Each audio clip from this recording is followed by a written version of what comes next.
all we have going on right here is some cutting and grinding, and just a small bit, and I sped it up so it's not too painful to watch. But I mean, there was so much grinding and so much cutting.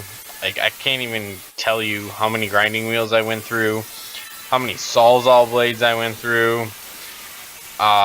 Just to kind of give you an idea of the time spent just to go through and do all this. And I greatly weighed out the options of building a normal, I guess you'd say, structure or garage back here. And to be completely honest, at the end of the day, the numbers are so close between putting up a wood structure or cinder block structure or shipping container structure. It's all literally based on your preference and what you want to do in your own property and for your situation. Like I've said, the shipping container, it kind of fell into my hands in a way as like I did somebody a favor by letting them use my property to store their belongings in for about a year. And in return, like, I got to keep the shipping container. So they had privacy for their belongings. They knew it was safe. They knew it was going to be taken care of. Someone was going to be watching it, that kind of stuff, versus having to store it in a regular storage facility. So that's why I ended up doing this the way I did. But again, there's so much put into this and so much gone through. And like I said, these clips are just pretty well sped up because, I mean, they're boring to watch. But just kind of show you guys what I was doing. What we have here is part of the cutout of the center of my shipping container garage. And right here you see these openings. This is going to be a garage door, and these are just the normal doors that come on a shipping container. But I cut this spot only 2 feet, so that way right when you come in there's a little bit more room to move and get the lawnmower in and out, get the tractors in and out, that kind of stuff. Then back here I left 4 feet just for support and integrity, and that back section right there is pretty much just going to be some shelves that I'm going to throw in there just to store stuff. As you're going to see throughout all these videos, I like to keep things, and not just random things. They obviously have to have a purpose or objective in the long run, whether it be steel, which I just find it, buy it really cheap and keep it, because you never know when you're gonna maybe rebuild a shipping container. So this is pretty much gonna end up being the garage or storage area for all my miscellaneous random projects that I spend a lot of time playing around with. Okay, so here we are. We're back to this front section, and what I'm currently going to do is weld some supports in there to bring those two walls together, and re-support it up to the ceiling up there. Put a little angle bracket in there just because I'm overly cautious and I like to make sure things are done and done right. Because I cut out the center part, as you can see right here, of the shipping container. A shipping container's structural integrity is pretty much based on it being whole. So all the sides and the roof and the floor and everything all kind of help support each other to the four corners of the shipping container. So because I did in fact cut out the center to make it a garage, we are going to weld the pieces that I left over here together, and we're going to throw some more steel in there just to make sure we're covered, because where I live during the winter times we get some pretty heavy snows every once in a while, and not that I'm too concerned that it's going to do anything, but I guess in the long run, you always just would rather be 100% sure. Because if you're going to take all this time to do this sort of stuff and build this, then why come out here one random day in the wintertime and find out that your roof caved in a little bit, and then you got to do a bunch of stuff all over again, and that's no fun. Because after this, I think I'm going to stay away from a grinder for quite a while. So anyways, I'm going to get set up and then we'll come right back to this.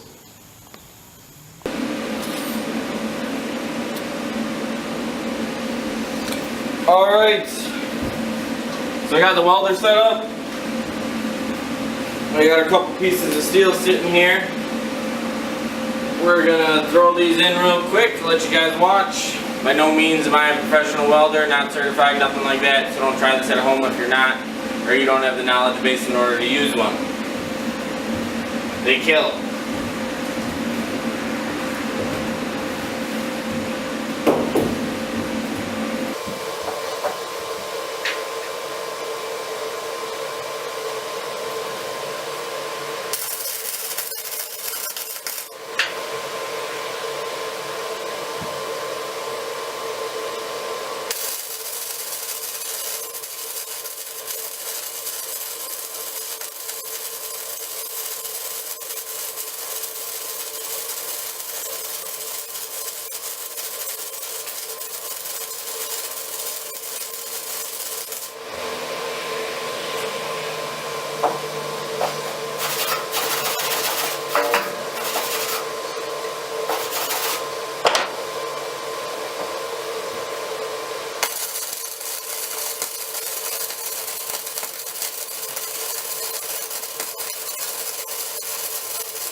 So like I was saying before my card got filled, the way I cut this container and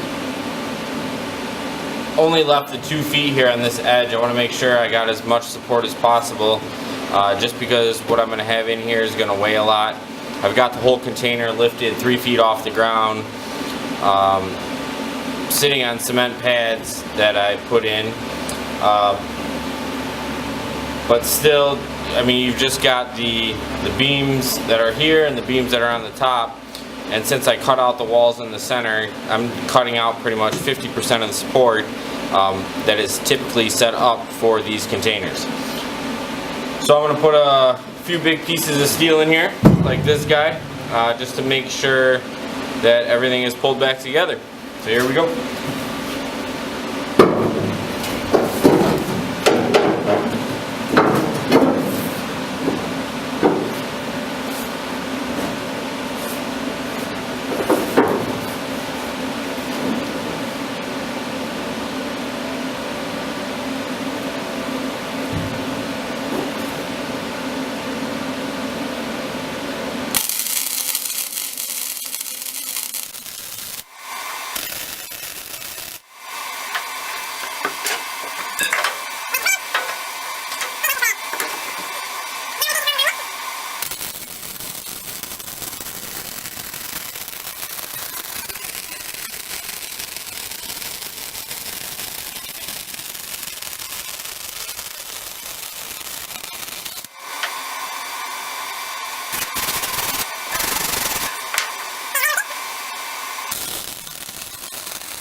Alright.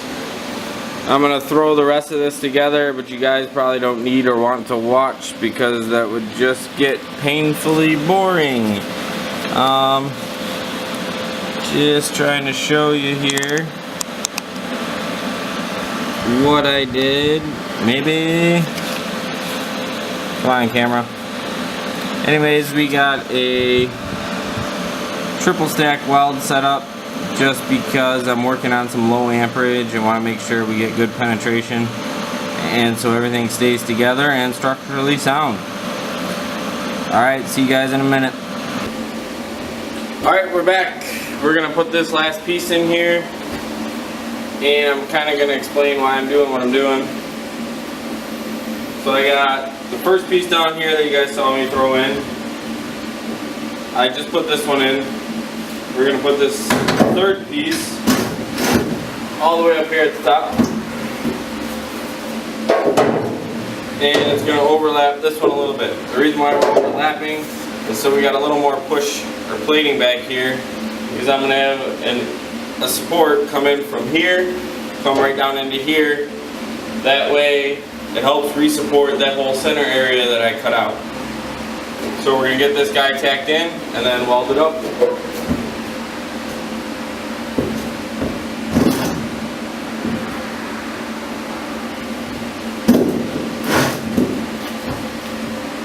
Oh, and if you're wondering why I've got all these odd arrangements of steel, different sizes, so on and so forth. Well, like I said, I find stuff cheap and I'll just buy it, you know, just because it's so cheap.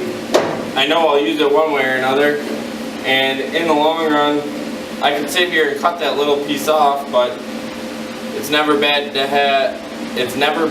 have a little backup. A little more support never hurt anyone.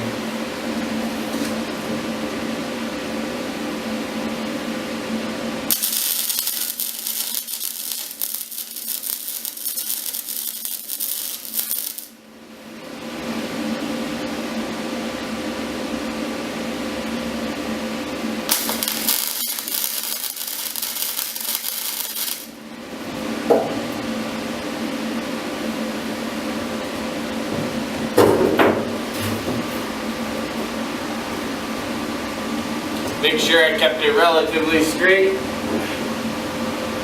We're not really going for gold here, we're just going for support.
The chickens are creeping up behind me. What do you guys want? I wonder if a chicken can get an arc eye. Maybe that's why they're squawking at me all day.